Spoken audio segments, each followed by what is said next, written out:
என் நெஞ்சில் குடியிருக்கும்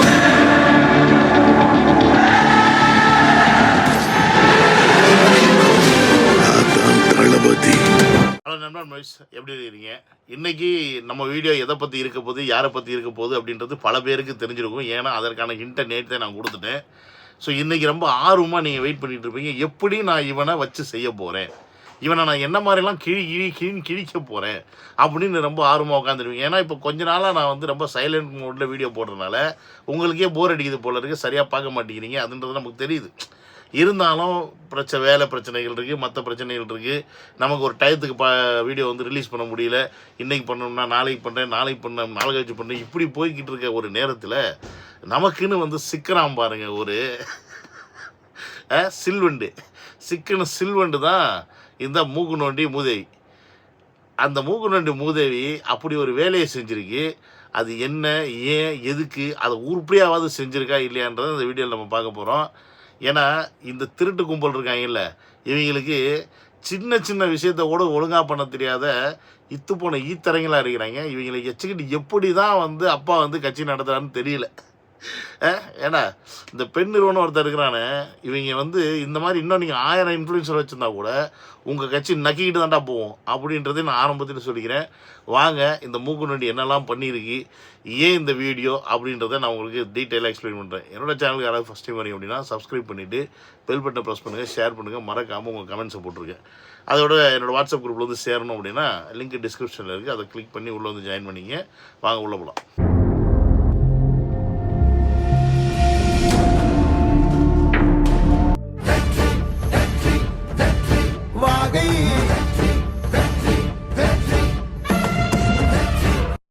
welcome to Vijay stock and welcome to another video. நேற்று நம்ம நண்பர் ஜோதி இருக்கார் பார்த்தீங்களா, அவர் எனக்கு ஒரு போஸ்ட் அனுப்புகிறாரு. அவர் வந்து உங்களுக்கு நிறைய பேர் தெரிஞ்சிருக்கும், நீங்கள் அந்த வாட்ஸ்அப் குரூப்பில் இருக்கிறவங்களாம் தெரியும். அவர் இன்னொரு அட்மின். அவர் வந்து என்னை அனுப்பிட்டு, இங்கே பாருங்க உங்களை பற்றி யாரோ சேகுவாரன் ஒருத்தர் வந்து ட்விட்டரில் ஒரு போஸ்ட் போட்டிருக்கேன், அதை கொஞ்சம் பாருங்கள் அப்படின்னு சொல்லி அனுப்பினோடனே நம்ம வேகமாக எடுத்து பார்க்கறதுக்கு முன்னாடி சேகுவாரன்னா எனக்கு இந்த மூக்கு நோண்டி மூஞ்சினே ஆபத்துக்கல. ஆக்சுவலி இப்போ பேர் சேகுவாரன்னு நமக்கு தெரியாது. நமக்கு சேகுவாரானா யாருன்னு உங்களுக்கு நல்லாவே தெரியும். இந்த காண்டாமிருகத்துக்கு வேண்டாம் இருப்போம் பிறந்து ஒரு கருங்கொண்டு தான் பாருங்க, முன்னாடி உட்காந்து பேசிகிட்டே இருப்போம் பாருங்க, தளபதி பற்றி தப்பா நல்ல எவ்வளோ பேச தாடி வச்சுக்கிட்டு அவனை தான் நம்ம வச்சு செஞ்சுருக்கோம். அவன் ஏன்டா என்னை பற்றி போடுறான், நம்ம தான் அவனை பற்றி இப்போ எதுவுமே பேசலையே, அவனை பற்றியே பேசிய பல மாதம் ஆச்சு அப்படின்னு சொல்லிட்டு நான் போய் ஓப்பன் பண்ணி பார்த்தா இந்த மூக்கு நோண்டி மூஞ்சி. எனக்கு இந்த மூக்கு நோண்டி மூஞ்சியை பார்த்தோன்னே நமக்கு இவனுக்கு என்ன சம்மந்தம்? நம்ம இவனை பற்றி இது வரைக்கும் ஒரு வீடியோ கூட போட்டது கிடையாது. அப்படியே போட்டிருந்தாலும் சரி பரவாயில்ல, ஏதோ ரிப்ளை பண்ணிடுவான்னு யோசிக்கலாம்.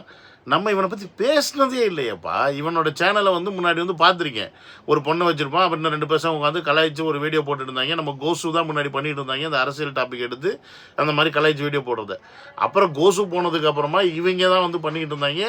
இவங்களுடைய அந்த வீடியோலாம் நமக்கு பார்க்கும்போது அப்போ பிடிக்கும், இவங்க பண்ண அந்த சட்டையர் டைப்லாம் பிடிக்கும். இருந்தாலும் அதில் அப்பப்போ வந்து தளபதி பற்றி தாக்கி பேச ஆரம்பிச்சிருந்தாங்க. நம்ம அதை பெருசாக ஃபாலோ பண்ணுறதில்ல. அப்புறம் ஒரு கட்டத்தில் பார்த்தீங்கன்னா இந்த நாய் வாயை வச்சுக்கிட்டு சும்மா இருக்காமல் பாமக கூட்டத்தை வந்து ஏதோ வசவசன்னு பேச, அவங்க ஃபோன் எடுத்து வண்டி அவனை கிழிக்க, வாயில் உன்னை விட்டு கிழிச்சிருண்டான்னு மிரட்ட, அதோட சேனலை மூடிட்டு போய் கொத்தடிமை கூட்டத்தில் ஐக்கியமான ஒரு கம்யூனிட்டி. அதுவும் நமக்கு தெரியும். இவ்வளோ தெரிஞ்சும் நம்ம இவனை பற்றி பேசலைங்க, ஏன் இவன் நம்மளை பற்றி ஒரு போஸ்ட் போடணும் அப்படின்னு அந்த போஸ்ட்டை போய் பார்க்குறேன். அந்த போஸ்ட்டை பார்த்ததுக்கப்புறமா இவனை பற்றி தெரிஞ்சுக்கலான்னு சொல்லிட்டு கொஞ்சம் டீட்டெயிலாக விசாரித்தா சார் காண்டில் இந்த போஸ்ட்டை போட்டிருக்காரு அப்படின்னு தெரிய வந்துச்சு. அப்படி என்னப்பா காண்டு அப்படின்னீங்கன்னா அதை நான் பின்னாடி சொல்கிறேன். அதுக்கு முன்னாடி நாதாரிக்கு ஒரு போஸ்ட்டை கூட ஒழுங்காக டிசைன் பண்ண தெரியல. அந்த மாதிரி ஒரு இத்து போன ஈத்திரத்தனமாக ஒரு போஸ்ட்டை வச்சுருக்கேன். அதை முதல்ல நம்ம டீகோட் பண்ணணும்ல, அதை படிக்கணும்ல. அப்போ தானே இந்த மூக்கு நோட்டியை நம்ம வந்து காரி துப்ப முடியும். வாங்க அந்த போஸ்ட்டை போய் படிப்போம். இதுதான் மக்களே, இவன் வெக்ஸ் வலைதளத்தில் பதிவிட்ட போஸ்ட்டு. வெளிநாட்டில் இருந்து இயங்கும் இந்த பொறுக்கி @விஜய் டாக்ஸ் 1964 அதெல்லாம் எடுத்து போட்டு, துபாயில் இருக்கும் பெண் மருத்துவரிடம் பாலியல் சீண்டலில் ஈடுபட்டுள்ளார். நாங்கள் வெளிநாட்டிலேருந்து பொறுக்கிறோம், நீ தமிழ்நாட்டில் இருந்து 200 ரூபா காசுக்கு நக்கிற. ஏண்டா நீ மட்டும் நாங்கள் என்ன ராஜ வாழ்க்கையை வாழ்கிற? ஏண்டா ஒன்று நீ அவன்கிட்ட பிச்சை எடுத்து வாழ்வ, அப்படி இல்லைன்னா நீ யாரையாவது ஓட்டி விட்டு அதை பண்ணி மட்டும் வாழ்வேன். அப்படிலாம் நான் வாழலடா. நான் எப்படி வாழ்கிறேன்னு இங்கே வந்து வேணா பாரு, வந்து பார்த்துட்டு 2 மிதி வாங்கிட்டு போ என்கிட்ட, அப்போ தெரியும் நான் எப்படி வாழ்கிறேன்னு. சரி அதெல்லாம் இருக்கட்டும். துபாயில் இருக்கும் பெண் மருத்துவரிடம் பாலியல் சீண்டலில் பரவாயில்லைங்க. ஆனால் நம்ம ரேஞ்ச் உனக்கு தெரிஞ்சிருங்க. நம்ம ரேஞ்ச் என்னன்னு தெரிஞ்சிருக்கு. ஏன்னா நாயே பொறுக்கின்னு போட்டுட்டு கடைசியில் டாக்டர்கிட்ட சின்னு சொல்லி போட்டா இங்கேயே முன்னுக்கு போய் முரணா இல்லை. ஒரு விஷயத்தை எழுதுறீங்கன்னா அந்த விஷயத்தில் கோர்வை இருக்கணும்டா. இப்போ வந்து ஏதாவது ஒரு எப்படி சொல்கிறது, ஒரு கிளப்புக்கு போய் இவர் வந்து அங்கே இருக்க பெண்ணிடம் பாலியல் சீண்டலில் ஈடுபட்டார், மது போதையில் பெண்ணை வந்து கைப்பிடிச்சு இழுத்தார், அப்படி இப்படின்னு எதாவது போட்டீங்கன்னா அது பார்க்குறதுக்கு கரெக்டாக இருக்கும். இது ஏதாவது இருக்கா? சம்மந்தம் இருக்கா? சம்மந்தம் இல்லாமல் ஸ்டார்டிங்கில் அசிங்கப்படுறாங்க. அதே அந்த பெண் தனது சமூக வலைதளத்தில் பதிவிட்டுள்ளார். சிறிது நேரத்தில் மிரட்டலுக்கு பயந்து தனது சமூக வலைதள பக்கத்தை டீஆக்டிவேட் செய்துவிட்டு சென்றுள்ளார் அப்படின்னு போட்டிருக்கேன். நான் என்ன கேட்குறேன், இது என்ன தமிழ்நாடா? இது என்ன உங்கள் அப்பாவோட ஆட்சி நடக்கிற நாடா? பெண்களுக்கு பாதுகாப்பே இல்லாமல் இருக்கிறதுக்கு, பெண்கள் வந்து எங்கேயாவது வெளியில் போனால் உடனே வந்து கையை பிடிச்சி இழுக்கிறதுக்கு, ஏதாவது ஒன்று அசிங்கப்படுத்தி இல்லை ரேப் பண்ணுறதுக்கு, இந்த மாதிரிலாம் நடக்கிறதுக்கு இது தமிழ்நாடாடா? ஏன்டா அறிகட்ட முட்டா பையில, இது துபாய்டா. இங்கே மக்களுக்கான ஆட்சி நடத்திக்கிட்டு இருக்காங்க, புரியுதா? மன்னர் ஆட்சியாகவே இருந்தாலும் அந்த மன்னர் இந்த மண்ணோட மக்களை எப்படி வச்சு பார்த்துக்கிறாருன்னு இங்கே வந்து பார்த்துட்டு போங்கடா எச்சக்கலை புறம்போக்குகளா. நீங்கள் கேவலமாக ஆட்சி நடத்துறீங்க. இந்த மாதிரி ஒரு ஆட்சி வேறு எங்கேயும் கிடைக்காது. இங்கே ஒரு பொண்ணு எப்போ வேணால் போகலாம் வரலாம், எங்கே வேணால் போகலாம் வரலாம், எவனும் ஒரு பயம் சீண்ட முடியாது. அது மீறி ஏதாவது ஒன்று அப்படி நடந்துச்சுன்னா அப்படின்றதுக்குள்ளே 2 நிமிஷத்தில் போலீஸ்காரன் அந்த இடத்துல நிற்பான். உன்னை அப்படியே தூக்கிட்டு போய் வச்சு லானம் கட்டுவாங்கடா. அப்படிப்பட்ட ஒரு நாட்டில் நான் வாழ்ந்துக்கிட்டு இருக்கும்போது இந்த பொண்ணை நான் வந்து சீண்டிட்டேன்னா, அதுக்கப்புறம் நான் மிரட்டிட்டேன்னா, அந்த மிரட்டலுக்கு போய் அந்த பொண்ணு டீஆக்டிவேட் பண்ணிருச்சான். ஏண்டா பொய் சொன்னாலும் பொருந்த சொல்லணும்டா. பொதுவாகவே அரபு நாடுனாவே எல்லாருக்கும் பயம் இருக்கும், பொம்பளை பிள்ளை மேலே கையை வச்சா எதை விட்டு வாங்கின்னு. அப்படி இருக்கும்போது நாங்கள் இங்கே சுருட்டிக்கிட்டு உட்காந்துருப்போமா, இல்லை உன்ன மாதிரி வந்து சூடேறி போய் கண்ட இடத்துல பாஞ்சிட்டு தெரியுமா? ஏண்டா மூக்கு நண்டி கம்முனாட்டி, செய்கிற விஷயத்த ஒழுங்காக செய்யுங்கடா. ஒரு பொய் போஸ்ட் போட்டால் கூட அது வந்து நான் இருக்கிற இடத்துக்கு பொருந்துற மாதிரி போடுங்கடா. அதை விட்டு ஏன்டா இப்படி போட்டு அசிங்கப்படுறீங்க கொத்தடிமை பரதேசி நாயே. இதெல்லாம் விட ஹைலைட் என்ன தெரியுமா, இவனுக்கு பேர் கிடைக்கல போல இருக்கு. நான் இதான் டாக்டர்னு சொன்னேன் தெரியுமா, அந்த டாக்டருக்கு பேர் வைக்கிறதுக்கு உனக்கு தெரியல போல இருக்கு. அதனால் என்ன பண்ணியிருக்கேன்னா ஜோதி _001 டி டாக்டர் இன்ஸ்டாகிராம் ஐடியா, டாக்டர் ஜோதி கமலா ஃபேஸ்புக் என்னடி. அவரு புலம்புறாரு. யாரு? நம்ம ஜோதிலிங்கம். அவர் தானே இந்த குரூப்போட வாட்ஸ்அப் குரூப்போட இன்னொரு அட்மின். அவர் டான்சானியாவில் இருக்காருல்ல, அவரு புலம்புறாரு. தலைவர் என் பேர் எடுத்து இங்கே கோத்து விட்டுருக்கான் பாருங்க தலைவர். ஏண்டா நாங்கள் என்ன ரோஸ்ட் பிரதர்ஸா ஹோமோ பாய்ஸா ஒன்றா சுற்றிட்டே திடீறதுக்கு? அவர் டான்சானியாவில் இருக்கிறாரு, நான் துபாயில் இருக்கிறேன். நாங்கள் உட்காந்து டிவிக்கு சப்போர்ட் பண்ணிகிட்டு இருக்கோம். நீ என்னடானா பேர் கிடைக்கலன்னு அவர் பேர் எடுத்து அதில் ஒரு இன்ஸ்டா ஐடியா ஓப்பன் பண்ணி அதை இன்ஸ்டாகிராம் ஐடியெலாம் ஓப்பன் பண்ணியிருக்காங்க, அது வந்து டீஆக்டிவேட்டர் ஆயிருக்கு. அவ்வளோ விவரம் பண்ண நாய் இந்த போஸ்ட் ஒழுங்காக போட்டுச்சான்னு பார்த்தீங்கன்னா ஒழுங்காக போடலை. நம்ம பசங்க வச்சு கிளின்னு கிழிச்சிட்டாங்க. இப்போ பார்த்தீங்கன்னா தெரியும், இதில் வந்து என்னோட மேலே இருக்க ப்ரொஃபைல் பிக்சர் சின்னதாக இருக்கும், கீழே இருக்கிறது கொஞ்சம் பெருசாக இருக்கும். அப்புறம் அந்த அலைன்மெண்ட் பார்த்தீங்கன்னா இப்படி இந்த பக்கம் இருக்கும், ஒன்று இந்த பக்கம் இருக்கும். இப்படி அந்த பேஜை கூட அந்த ஸ்க்ரீனை கூட ஒழுங்காக பண்ண தெரியல. இது நம்ம பசங்களும் வச்சு கிழிச்சிட்டாங்க. குரோக்கு கிட்டே போய் கேட்டோம், குரோக்கு இது உண்மையானு கேட்டால் குரோக்கே கடைசியில் காரி துப்புது. நான் இது ஃபேக் போஸ்ட்டு ஒழுங்காக பண்ண தெரியல, இவன் 2 நாளாக கடைசியில் டிவி கேட்க ஆளுங்களுக்கு இப்படி தான் பண்ணிகிட்டு இருக்கான்னு சொல்லிட்டு குரோக்கே காரி துப்புது இந்த மூக்கு நொண்டி மூதேவியை. ஏன்னா உனக்கு பேசிக்காக இதை எப்படி பண்ணணும் கூட தெரியல. சரி இதெல்லாம் இவன் பண்ணானே, அதுக்கு என்ன காரணம்னு கேட்டிங்கன்னா இந்த வீடியோ பாருங்க.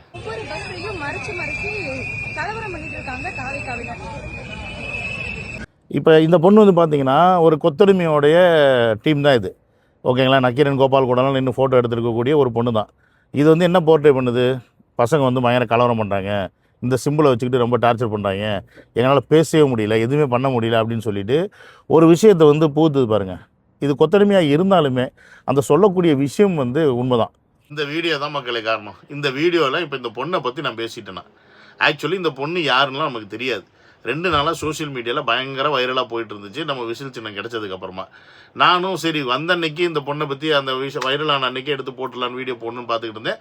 பட் நமக்கு டைம் கிடைக்கல. அதுக்கப்புறம் அடுத்த நாள் போடுறேன். போட்டதுக்கப்புறமா இந்த வீடியோவில் நான் இந்த பொண்ணை பற்றி எதாவது தப்பாக பேசியிருக்கேன், நீங்கள் சொல்லுங்கள். நான் என்ன சொல்லியிருக்கேன், இந்த பொண்ணு கொத்தடிமை கூட்டத்தோட ஒரு பொண்ணு தான் அப்படின்னு சொல்லி, கொத்தடிமை கூட்டமாகவே இருந்தாலும் இந்த பொண்ணை சொல்கிற கருத்து வந்து அது வந்து நம்ம ஏற்றுக்கக்கூடிய கருத்துன்னு தான் நான் இந்த வீடியோவில் சொல்லியிருப்பேன். அப்படி பார்த்தா அந்த பொண்ணை நான் தப்பாக பேசலை. இந்த பொண்ணை வீடியோவை போட்டதுக்கு, தம்ப்நெயிலில் போட்டதுக்கு தான் இந்த மூக்கு நோண்டி காண்டாயிருக்கான். அப்போ தான் எனக்கு சந்தேகம் வந்துச்சு, இந்த பொண்ணை போட்டதுக்கு இவ்வளோ காண்டாகிறேன்னா யாருன்னு பார்த்தா இது உன் பொண்டாட்டியா? எனக்கு என்னடா தெரியும் உன் பொண்டாட்டியா பப்பாட்டியா இல்லை கேர்ள் ஃப்ரெண்டானு. போட்டிருந்தாங்க, எடுத்து போட்டிருந்தாங்க, நானும் எடுத்து போட்டேன். சரி அப்படியே போட்டிருந்தா நான் உன் பொண்டாட்டியை பற்றி தப்பாக பேசியிருக்கேண்ணா, உன் பொண்டாட்டியோடைய கேரக்டரை பற்றியோ இல்லை அந்த பொண்டாட்டியோட அழகை பற்றியோ இல்லை நடத்தையை பற்றியோ நான் தப்பாக பேசி வீடியோ போட்டிருந்தேன். நீ என்னை வந்து ஒரு எப்படி சொல்கிறது, ஒரு பொம்பளை பொறுக்கியா நீ ஃப்ரேம் பண்ணலாம். நான் வந்து உன் பொண்டாட்டியை வந்து கொத்தடிமைன்னு தானே சொல்லிடுறீங்க. கொத்தடிமைன்னு சொன்னால் உங்களுக்கு கொதிக்குதுன்னா அப்புறம் என்ன மயிருக்குடா நீங்களாம் திமுக சப்போர்ட் பண்ணுறீங்க? எல்லா பரதேசின்னு தான் கேட்குறேன். அது என்னடா பத்திரிகையாளர் போர்வையில் வருவீங்க, பொதுமக்கள் போர்வையில் வருவீங்க, ஆதரவாளர் போர்வையில் வருவீங்க, ஆனால் திமுக காரனா அப்படின்னு சொன்னால் மட்டும் உங்களுக்கு பொத்துக்குது. அதெல்லாம் கிடையாது, நாங்கள் திமுக காரன் கிடையாதுன்றீங்க. ஏன் திமுக அவ்வளோ அருவருப்பான கட்சியா, அவ்வளோ அசிங்கமான கட்சியா? திமுக காரன்னு சொல்லிக்கிறதுல உங்களுக்கு அசிங்கமாக இருக்கா? அவ்வளோ அசிங்கப்படுற நாய் அப்புறம் என்ன மயிருக்கு அந்த கட்சிக்கு போய் சப்போர்ட் பண்ணீங்க? இந்த கட்சிக்கு சப்போர்ட் பண்ணி ஏன் பேசுறீங்க? எதுக்கு ஆதரவாளன்னு போகிறீங்க? இப்போ உன் முன்னாடியே கொத்தடிமைன்னு சொன்னது உனக்கு பட்டுக்குச்சு அப்படின்னா அப்போ வெளிலவா, திமுகலாம் சப்போர்ட் பண்ணாத. அப்போ நீ யாருக்கு சப்போர்ட் பண்ணுற? கொத்தடிமை தானே. இப்போ எங்களை வந்து அணில் குஞ்சுன்னு சொல்கிறீங்கல்ல, நாங்கள் அப்புறம் அதுக்கு அணில் குஞ்சுன்னு சொல்லிருக்கா நாங்கள் அழுதுகிட்ட உட்காந்துருக்கோம். சரி சொல்லிட்டு போய் தொலைங்கன்னு விட்டாச்சுல்ல. அந்த மாதிரி தான் ஒவ்வொரு கட்சிக்கும் ஒவ்வொரு பேர். திமுகவுக்கு கொத்தடிமை, அந்த பக்கம் பார்த்தீங்கன்னா அடிமை யார் ஏடிஎம்கே, இப்படி ஒவ்வொன்றுத்துக்கும் ஒன்று வச்சுருக்கோம்டா பேர். நாய் டம்ளர் குரூப்ஸுக்கு நாம் தமிழருக்கு நாய் டம்ளர் குரூப்ஸு, இப்படி பேர் இருக்குது. நீங்கள் ஒரு பேர் வைக்கிற மாதிரி நாங்கள் ஒரு பேர் வைக்கிறோம், அவ்வளோதான். இது உங்களுக்கு பிடிக்கல, உங்களுக்கு வலிக்குது அப்படின்னா நீங்கள் பொத்துக்கிட்டு இருக்கணும், அரசியலுக்குள்ளே வரக்கூடாது. அதுவும் பொண்டாட்டிலாம் உள்ளே இறக்கி விட்டுட்டு இந்த மாதிரிலாம் வந்து அவஸ்தைப்படக்கூடாது. இன்றைக்கி நான் மட்டுமா அடிக்கிறேன், வரவன் போகிறவங்களாம் அடிக்கிறேன் அவன் பொண்டாட்டியை. நான் சொன்னது தப்பாக எடுத்துக்காதீங்க வீடியோவில் போட்டு. அந்த மாதிரி நிலைமைக்கு கொண்டாந்து வச்சது நாய் நீடா. மூக்க நோண்டிட்டு மோப்பம் பிடிக்கிறதுக்கு முடியாமல் மூக்க நோண்டி எங்கடா எதாவது கிடைக்குன்னு மோப்பம் பிடிச்சி தெரியுற நாய் நீ என்னை பற்றி கமெண்ட் போடுற. எனக்கு இதெல்லாம் கூட பரவாயில்ல மக்களே, தப்பு பண்ணுறான்னு தெரியுது, ஆனால் அந்த தப்பை ஒழுங்காக பண்ண மாட்டேங்கிறாங்க மக்களே. அதுதான் இங்கே பிரச்சனை. நீங்கள் இந்த போஸ்ட்டை பாருங்களேன், அது என்னது விஜய் சேட்ஸ்ன்னு போட்டு இருக்குது, 13T ஃபாலோவர்ஸ்ன்னு போட்டிருக்காங்க. 13T ஃபாலோவர்ஸ்னால் நான் எங்கே 13T என்னோடய இன்ஸ்டாகிராம் ப்ரொஃபைல் ஒரிஜினல் ப்ரொஃபைல் எடுத்து பார்த்தீங்கன்னா அதில் மொத்தம் 26K சம்திங் தான் இருக்குது ஃபாலோவர்ஸு. இது என்னென்னு எனக்கு புரியல. சரி அது அப்படி இருக்கட்டும். ஆனால் அதுக்கப்புறம் கீழே அந்த மெசேஜை பாருங்களேன். எனக்கு மெசேஜை பார்க்கும்போது தான் எனக்கு தூக்கி போட்டு மிதிக்கணும் போல் இருக்குது. ஏண்டா யாராவது ஒருத்தர் ஒரு பொண்ணை வந்து ப்ரப்போஸ் பண்ணணும்னு நினைக்கிறாங்க, இல்லை அந்த பொண்ணை வந்து அட்ராக்ட் பண்ணணும்னு நினைக்கிறாங்கன்னா இப்படி எவனாவது மெசேஜ் பண்ணுவானாடா, இப்படி எவனாவது பண்ணுவானா? உன்னை செருப்பை கொண்டு அடிக்கணும். பாருங்க மக்களே, how are you, I want to meet you, that's my decide to meet you just ஒன்ஸ்னு அனுப்புவான். எடுத்தவனே எவனாவது அனுப்புவானா how are you, I want to meet you அப்படின்னு சொல்லிட்டு ஹவ் ஆர் யூன்னு கேட்பான். முதல்ல ரிப்ளை வருதான்னு பார்ப்பான். அப்படியே வரலைன்னா சரின்னு சொல்லிட்டு திருப்பி இன்னொரு ஹவ் ஆர் யூ போடுவான். இப்படி தானே இருக்கும். சரி, அந்த மெசேஜ் எப்போ அனுப்புனேன் என்ன அனுப்புனேன்ற அந்த டேட்டெல்லாம் கிடையாது. சார் கொஞ்சம் உஷாராக இப்போ பண்ணுறாராம். உஷாராக பண்ணுறதுக்கு என்ன பண்ணுறது, திருப்பி ரெண்டாவது மெசேஜ் பார்த்தீங்கன்னா 11 ஆகஸ்ட்டுன்னு போட்டிருக்கு. எந்த வருஷம்? 2025, 24, 23, 22? எப்படா கம்முனாட்டி கும்பிட்ட? அதை போடவே இல்லை, வருஷத்தை காணா. Would you like to give me your WhatsApp number please? First message எப்போ போட்டேனே தெரியல. 11 ஆகஸ்ட்டில் இந்த மெசேஜ் எது? ஃபஸ்ட்டு மெசேஜுக்கே ரிப்ளை வரலையா, I want to meet you design சொன்னதுக்கு. அதுக்கப்புறமா would you like to give me your WhatsApp நம்பர்னு கேட்டிருக்கேன். இது எத்தனை மாதம் கேப்பில் கேட்டேன், எப்போ கேட்டேன்? மூக்கநாண்டி உன் பொண்டாட்டிட்டு கொஞ்சம் கேட்டு சொல்கிறா. சரி, அதுக்கப்புறமா பார்த்தீங்கன்னா ஃப்ரைடே மட்டும்தான் இருக்குது. 10:46 AM ஃப்ரைடே மட்டும்தான் இருக்குது. இந்த இடத்துல தான் நான் இந்த நாயை தூக்கி போட்டு மிதிக்கணும் போல தோணுது. அதாவது ஒரு பொண்ணை வந்து நான் பார்க்கணுன்னு ஆசைப்பட்றேன், அந்த பொண்ணுகிட்ட நம்பர்லாம் கேட்கணுன்னு ஆசைப்பட்டுட்டு அதுக்கப்புறம் நான் அந்த பொண்ணை மேம்னு சொல்கிறேன்னா போட்டிருக்கேன் பாருங்க, ma'am how are you, please send me your WhatsApp number if you have trust on me. எதுக்குடா நான் ஏண்டா எனக்கு அந்த பிள்ளைய பிடிச்சிருக்குன்னா நான் ஏன்டா மேம்னு கூப்பிட போகிறேன்? சரி, நீ இன்ஸ்டாகிராம் ப்ரொஃபைலில் வந்து அதில் ஜோதின்னு போட்டுக்கல, எனக்கு பிடிச்சிருந்தா ஜோதின்னு தானே போடுவேன். Hi Jothi, how are you, I want meet you, அப்படி தானே போடணும். Are you free, please if you are free give me a time அப்படின்னு சொல்லி கேட்கணும். அப்படி இது எதுவுமே இல்லாமல் ஒரு மெசேஜை நீ போட்டிருக்க அப்படின்னா அதை கூடையாடா உங்களுக்கு டைப் பண்ண தெரியாது. ஏன்டா இப்படி அசிங்கப்படுறீங்க? ஒரு ஃபேக் நியூஸ் க்ரியேட் பண்ணுறீங்கன்னா அந்த ஃபேக் நியூஸில் கொஞ்சமாவது ரியாலிட்டி இருக்கணும்டா. அதுவும் நீ என்னை பற்றி ஃபேக் நியூஸ் க்ரியேட் பண்ணுறது எனக்கு ரொம்ப பெருமையாக இருக்குது. ஏன் தெரியுமா? நம்மளாம் பெரிய ஆள் ஆகிட்டோம் அப்படின்ட்டு அப்படின்ற போர்வைக்குள்ளே வந்துட்டேன். நான் என்ன கேரளாக்கார சேட்டனா, பஸ்ஸில் உரசி இப்படி வீடியோ போட்டோன்னே ஐயோ என்னை பற்றி அசிங்கமாக பேசுகிறேன்னு சொல்லிட்டு தூக்க மாட்டி தொங்குறதுக்கு. அது வீடியோ போட்டுச்சுன்னா அது கழுத அது எரும மாடு. இவர் வந்து பாவம் உசுர விட்டாப்புல. நீ இங்கே எனக்கு ஃபேக் நியூஸ் போட்டேன்னா எனக்கு பப்ளிசிட்டிடா. நீ பாரு, எனக்கு ஃபேக் நியூஸ் நேற்று ட்விட்டரில் போட்டதுக்கப்புறமா நான் உன்னை திட்டி ஒரு வீடியோ போட்டதுக்கப்புறமா கிட்டத்தட்ட ஒரு 150 ஃபாலோவர்ஸ் சர்ன்னு ஏறி இருக்குடா எனக்கு ட்விட்டரில். பரவாயில்லையா? அப்போ பார்த்துக்க உன்னை எவ்வளோ பேர் இங்கே குலவெறி கொண்டு காண்டில் சுற்றிக்கிட்டு இருக்காங்கன்னு பார்த்து புரிஞ்சுக்க. நீ யாருக்கிட்ட வம்பு வைக்கணுமோ அவங்கள்ட்ட போய் வம்பு வச்சுக்க. நான் உன் பொண்டாட்டியை பற்றி தப்பாக பேசலை, உன் பொண்டாட்டியை பற்றி அசிங்கமாக பேசலை, உன் பொண்டாட்டியோட நடத்தையை பற்றி பேசலை. வீடியோ ஷேர் பண்ணியிருந்த வீடியோவை எடுத்து போட்டு அதை நான் அட்வைஸாக தான் பண்ணியிருந்தேன் எங்கள் தமிழக வெற்றி கழகத்துக்கு கூட. உன் பொண்டாட்டி ஒரு கொத்தடிமை கூட்டம்னு சொல்லியிருந்தேன். கொத்தடிமை கூட்டம்னா திமுக, புரியுதா? திமுக அப்படி மட்டும்தான் அதில் சொல்லியிருந்தேனுடைய. உன் பொண்டாட்டி எங்கேயுமே நான் அசிங்கப்படுத்தலை. ஆனால் நீ என்னை பற்றி இப்போ பேசி இதுதான் உன் பொண்டாட்டின்னு இன்றைக்கி நான் இந்த வீடியோவில் சொல்ல, இது எல்லாருக்கும் இப்போ தெரிய, எவனுக்கெல்லாம் தெரியாமல் இருந்துச்சாலும் அவன் எல்லாருமே இது உன் பொண்டாட்டின்னு நீ தெரிஞ்சு என்னென்ன பெண்ணை பார்த்துருக்காங்களோ யாருக்கு தெரியும். ஏன்டா நீயே உன் பொண்டாட்டி இப்படி தெருவில் இறக்கி விட்டு வேடிக்கை பார்க்குற? கல்யாணம் பண்ணி சந்தோஷமாக வாழு. சின்ன வயசு தானே உனக்கு.